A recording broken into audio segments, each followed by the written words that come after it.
Assalamualaikum warahmatullahi wabarakatuh. Sikap agung Ummu Salamah pada peristiwa Hudaybiyah.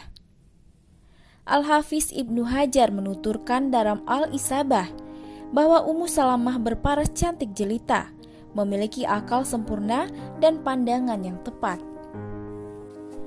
Saran yang ia sampaikan kepada Nabi Shallallahu Alaihi Wasallam pada peristiwa Hudaybiyah menunjukkan akalnya yang berlebih dan pandangannya yang tepat. Saat Nabi Shallallahu Alaihi Wasallam mengadakan perjanjian damai dengan penduduk Mekah, Suhail bin Amr datang menemui beliau untuk mengukuhkan piagam perjanjian.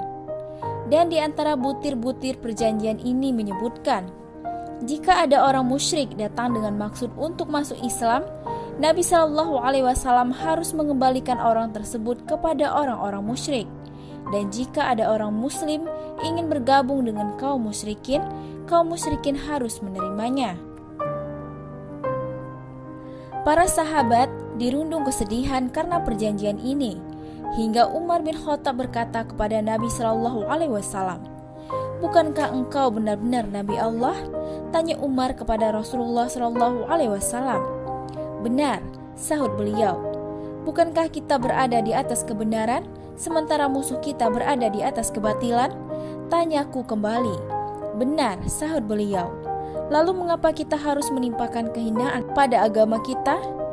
Kataku, "Aku ini utusan Allah, aku tidak akan mendurhakainya. Dia pasti menolongku," sahut beliau. "Bukankah engkau pernah berkata pada kita bahwa kita akan datang ke Baitullah lalu bertawaf di sana?" Katanya, "Benar. Tapi apa aku memberitahu padamu bahwa kita akan datang ke Baitullah tahun ini?" Sahut beliau, "Tidak," kataku. "Kamu pasti akan datang ke Baitullah dan bertawaf di sana," sahut beliau. Lalu kemudian Umar menuturkan bahwa beliau kemudian menemui Abu Bakar lalu berkata, "Wahai Abu Bakar, bukankah dia itu benar-benar Nabi Allah?" "Benar," sahut Abu Bakar. "Bukankah kita berada di atas kebenaran sementara musuh kita berada di atas kebatilan?" Tanyanya kembali. "Benar," sahut Abu Bakar. "Lalu mengapa kita harus menimpakan kehinaan pada agama ini?" Kata Umar, "Hai kamu, beliau itu utusan Allah.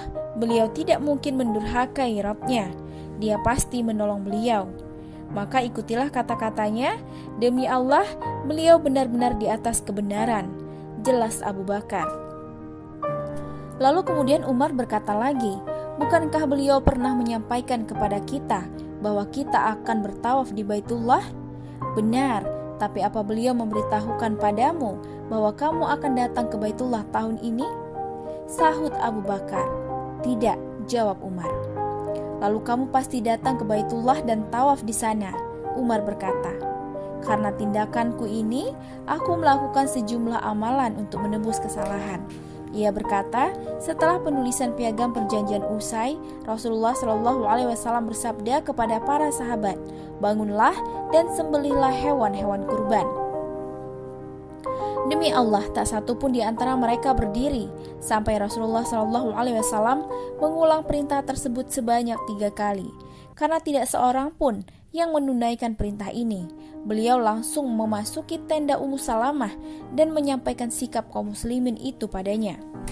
Disinilah kemudian Ummu Salamah, wanita berakal yang menyelamatkan para sahabat dari kemaksiatan terhadap Rasulullah Shallallahu Alaihi Wasallam, menjalankan perannya. Ummu Salamah lalu kemudian berkata, "Wahai Nabi Allah, engkau menginginkan mereka melakukannya? Keluarlah dan jangan berbicara pada siapapun. Setelah itu sembelihlah hewan kurbanmu. Setelah itu panggillah tukang cukur untuk mencukur rambutmu."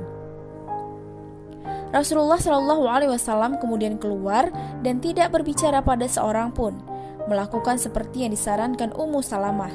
Kemudian menyembelih hewan kurban, memanggil tukang cukur, kemudian rambut beliau dicukur. Melihat hal itu, seluruh kaum muslimin bangun lalu menyembelih hewan kurban.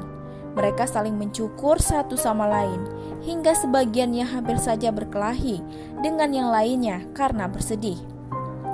Dengan begitu, para sahabat terhindar dari pelanggaran terhadap perintah Nabi Shallallahu Alaihi Wasallam dikarenakan pandangan Ummul Mukminin Ummu Salamah radhiyallahu anha yang mengingatkan kita kepada sikap Ummul Mukminin Khadijah.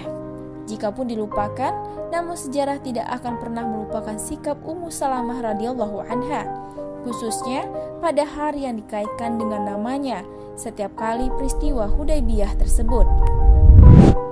Wallahu a'lam bishawab. Wassalamualaikum warahmatullahi wabarakatuh.